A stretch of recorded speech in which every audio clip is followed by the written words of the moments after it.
You know, there's this one particular movie people are often so excited to talk about. Mama said, Life is like a box of chocolates. You never know what you're gonna get. So I stopped by a few benches around downtown Franklin I have seen Forrest Gump many times. just to have people tell me about that movie. my favorite scene is Bubba when he's listing all the different types of shrimp. You got baked shrimp, The scene that Forrest Gump plays ping pong. sauteed shrimp. I won't do my Forrest Gump impersonation. Right, Riley?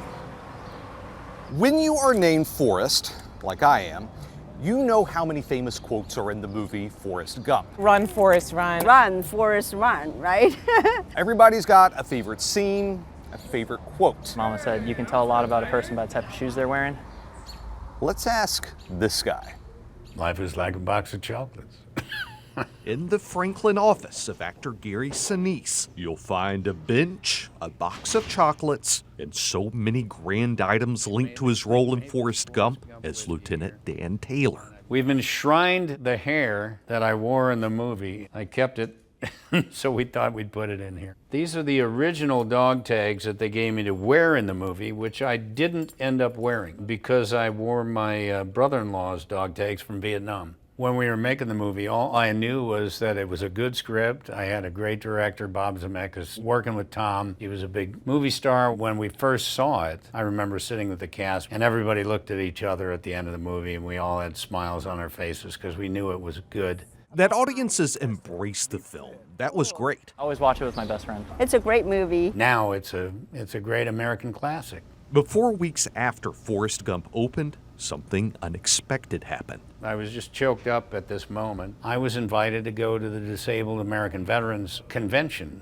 and they presented me with an award. The role of Lieutenant Dan was resonating in military communities and with wounded veterans. That led to Sinise beginning the Gary Sinise Foundation, a charity that offers services and events for wounded veterans. We've built many specially adapted homes for our wounded, and a lot of good things came from getting involved with the DAV, and I wouldn't have done that if I hadn't played Lieutenant Dan. And so, Sinise figured Want some chocolate? Thank you. there needed to be a celebration of 30 years since the release of Forrest Gump. I got my custom shoes, my Nike Cortez. And he knew just the place that needed to happen.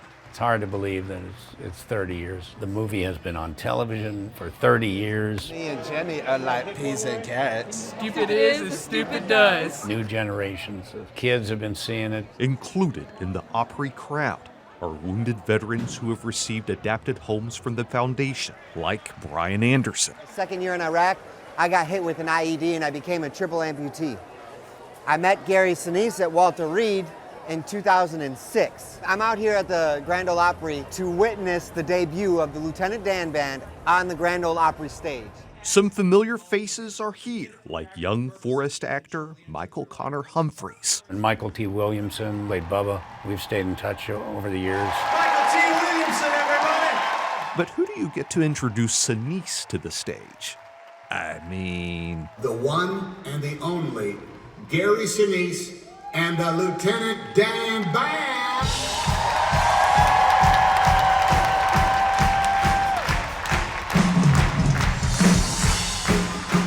back at Sinise's office, I asked him a question. Why do you believe Lieutenant Dan speaks so deeply to veterans? Even though he's badly wounded, loses both his legs, it's a positive story in the end. I mean, he's successful in the end. He's standing up again. He's moving on with his life. It was one of the first times they ever showed the character overcoming it and living a life that they wanted to live. Sinise couldn't have known one film role could change the course of his life so much. But then, life is like the box of chocolates. But why am I telling you? You know the line. I'm Forrest Sanders, News Channel 5.